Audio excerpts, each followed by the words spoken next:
I really care deeply about the product that I put on the stage, and that comes across. About 4 years into my career, mentor pulled me aside and said, you know what we need to find? We need to find the unityness. From that point forward, I began to gain confidence because I was no longer comparing myself. I was finding a way that felt true to me. There's no set way you have to be while you're wearing a Left on Friday.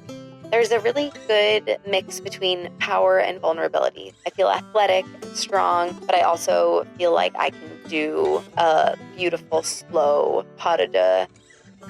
With live performance, there is just the now. That's such a beautiful thing. Performing has taught me how to be present and just have this one moment of peacefulness and clarity and bringing others joy and myself joy through dance, because we'll never be just like that again.